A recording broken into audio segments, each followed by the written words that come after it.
Eu sou Mário Persona e essas são as respostas que eu dei aos que me perguntaram sobre a Bíblia. Você escreveu perguntando por que eu ataco os espíritas. Eu nunca ataquei os espíritas. Eu deixei muito claro que a nossa luta não é contra pessoas, mas contra as hostes espirituais. E você deve entender que as minhas críticas não são contra os espíritas, pessoas, ou contra o próprio Allan Kardec, mas contra as ideias do espiritismo, contra a doutrina espírita. Nem seria correto eu julgar a pessoa do Allan Kardec, mesmo porque ele pode até ter se convertido a Cristo na hora da sua morte. E com isso eu acabaria encontrando, dando de cara com ele no céu. Espero que seja assim, que tenha sido assim, que ele tenha se convertido. Veja o que diz a palavra de Deus: não temos que lutar contra a carne e o sangue, mas sim contra os principados, contra as potestades, contra os príncipes das trevas deste século, contra as hostes espirituais da maldade nos lugares celestiais. Efésios 6,12.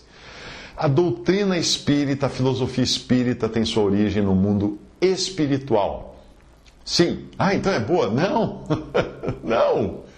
O próprio versículo fala que nós temos que lutar contra os príncipes das trevas desse século, contra as hostes espirituais da maldade. Onde? Nos lugares celestiais, no mundo espiritual.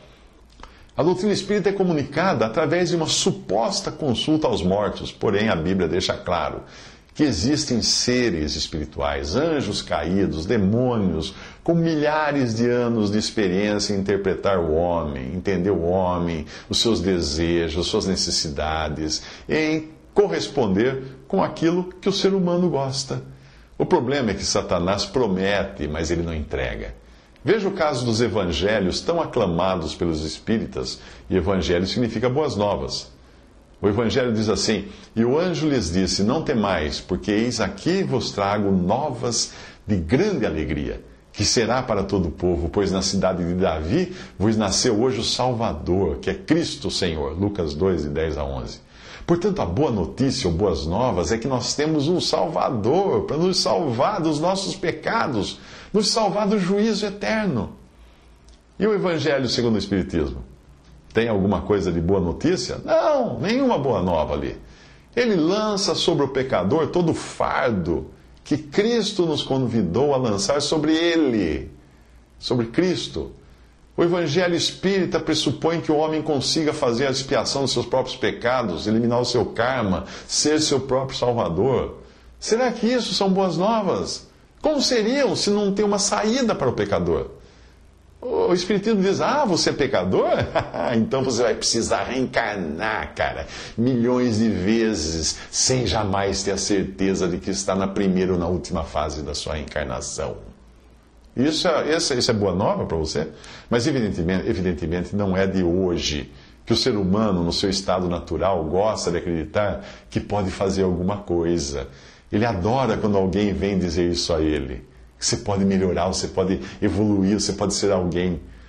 Com alguns reis de Israel não era diferente. Eles escolhiam somente profetas de pensamento positivo, profetas motivacionais. Veja só essa passagem.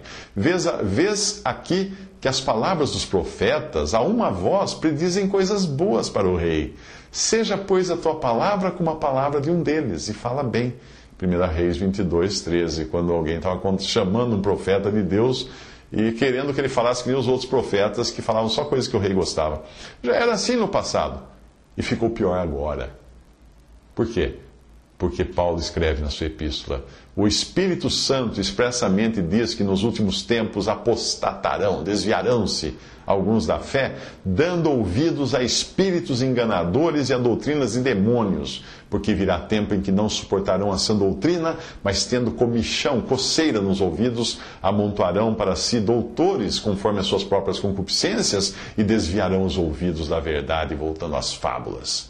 1 Timóteo 4:1, 2 Timóteo 4:4. Isso não acontece apenas nas religiões declaradamente antibíblicas, como o Espiritismo e outras, mas até no chamado meio católico e evangélico também. Nós erramos quando seguimos homens como se fosse alguma coisa. O Espírito Santo fala na sua palavra: haverá homens amantes de si mesmos, tendo aparência de piedade, mas negando a eficácia dela. Destes afasta-te. Levam cativas mulheres nécias, tolas, carregadas de pecados, levadas de várias concupiscências, vários desejos, que aprendem sempre, nunca podem chegar ao conhecimento da verdade. E como Janes e Jambres resistiram a Moisés, assim também estes homens resistem à verdade, sendo homens corruptos de entendimento e réprobos quanto à fé. 2 Timóteo 3, de 2 a 8.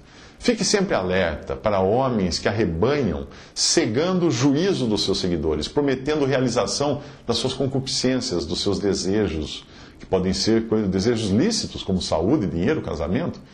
Homens que imitam as obras e milagres de Deus, como fizeram os magos de Faraó, Janes e Jambres. Geralmente eles têm aparência de piedade e mantêm seus templos cheios de pessoas contribuindo para a sua riqueza, claro, para que eles andem sempre de jato e morem em grandes mansões.